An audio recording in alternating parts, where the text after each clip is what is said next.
Today I will be started chapter number first nature and significance of management. तो इसमें first class में ये हो चुका है मैनेजमेंट का कॉन्सेप्ट, और यहाँ पे कॉन्सेप्ट ऑफ मैनेजमेंट को हम देखेंगे। तो इसमें क्लास 12 बिजनेस स्टडी, इसके लिए ये क्वेश्चन काफ़ी इंपॉर्टेंट है। कॉन्सेप्ट ऑफ मैनेजमेंट ये क्वेश्चन आता है तो एग्जाम के पॉइंट ऑफ व्यू से इंपॉर्टेंट है, तो इसे हम पूरा समझेंगे। तो क्या दिया हुआ है मैनेजमेंट, देखें आप वीडियो में कि management as a factor of production, यानी कि मतलब ये हुआ प्रोडक्शन क्या होता है। सपोज दैट आप वीडियो में देखिए ये पेन है, तो ये पेन क्या किया गया है, कंपनी ने बनाया है। यानी बनाने के लिए पहले उसे रॉ मटेरियल की ज़रूरत पड़ी होगी, उसके बाद मशीन की ज़रूरत पड़ी होगी, कर्मचारियों की, एम्प्लॉय की ज़रूरत पड़ी होगी, और इन सब की प्रोसेस के थ्रू ये प्रोडक्शन कंप्लीट हुआ और आज ये मेरे हाथ में है। हुआ समझ में आया? प्रोडक्शन का मतलब किसी प्रोडक्ट को स्टार्टिंग से लेके लास्ट बिकने तक, यानी जो कस्टमर है उसके हाथ में आने तक, ये पेन जब मेरे हाथ में आया तक, ये पूरा प्रोसेस प्रोडक्शन का कहलाता है। तो मैनेजमेंट क्या है? मैनेजमेंट में कॉन्सेप्ट को क्लियर करने के लिए according to few economics, management is also factor of production like land, labour, capital और एटसेट्रा। जितनी सारी चीज़ें हैं, चाहे लैंड हो, चाहे कैपिटल हो, चाहे लेबर हो, ये सारी ही चीज़ें इसके अंतर्गत आती हैं। और management is a factor which establish such as a coordination and between main machine and material money and method which generate maximum output as a least cost। मतलब यह हुआ कि जो भी मटेरियल हम यूज़ कर रहे हैं वो लीस्ट कॉस्ट यानी कम कॉस्ट में हो, जब तो हम उसको ज़्यादा कॉस्ट में बेच पाएंगे। सपोज दैट ये यदि मैं पेन बना रहा हूँ और मैंने इसको बाज़ार से 50 रुपये में परचेज़ किया 50 रुपीज़ में, तो इसको बनाने में मुझे जो लागत लगी है, जो मेरा इसमें रॉ मटेरियल में जो मेरा खर्च हुआ है, तो वो कितना होना चाहिए? मिनिमम वो मेरा 20 रुपीज़ होना चाहिए, जब भी तो मैं इसको 50 में बेच पाऊँगा।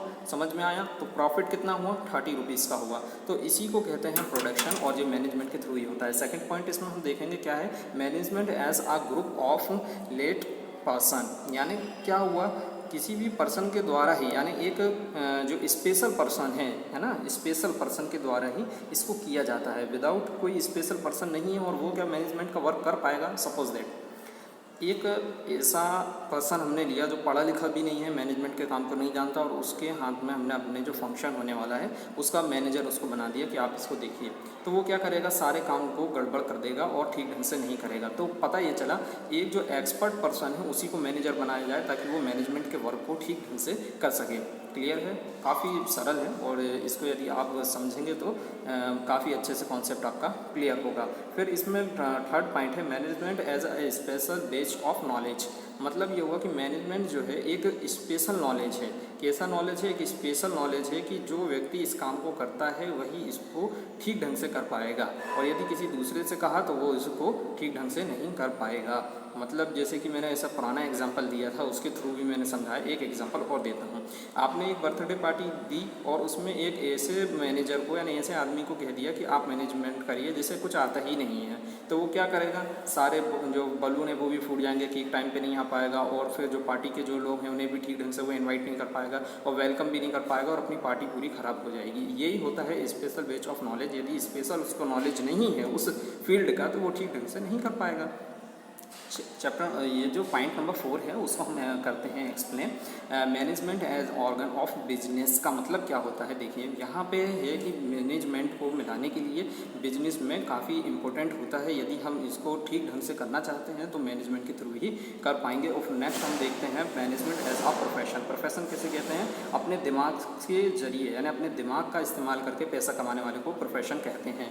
जैसे वकील है, डॉक्टर है, तो डॉक्टर के पास जाएंगे तो वो फीस लेगा, अपना दिमाग का इस्तेमाल कर रहा है। और यदि हम किसी दूसरे वकील के पास जाते हैं तो वो भी क्या कर रहा है, अपने दिमाग का इस्तेमाल करके ही अपना पैसा कमा रहा है। ठीक उसी तरीके से टीचर है तो अपना दिमाग का इस्तेमाल करके पैसा कमा रहा है। तो ये सारी ये चीज़ें क्या कहलाएंगे? प्रोफेशन कहलाएंगे। यदि कोई व्यापारी है और वो वस्तु बेच रहा है, सपोज दैट ये फेविकॉल मेरे हाथ में रखा हुआ है और इसे व्यापारी बेच रहा है, तो ये 10 में उसने खरीदा और मैं इसको 20 में बेच रहा है, तो ये प्रोफेशन नहीं कहलाएगा क्योंकि वो तो व्यापार कर रहा है। लेकिन जो मैं आपको पढ़ा रहा हूँ तो ये क्या कहलाएगा? प्रोफेशन कहलाएगा। तो आपको समझ में आ गया होगा कि मैं क्या कहना चाहता हूँ। Management as a system. System का मतलब क्या होता है? किसी काम को ठीक ढंग से एक के बाद एक ढंग से करना।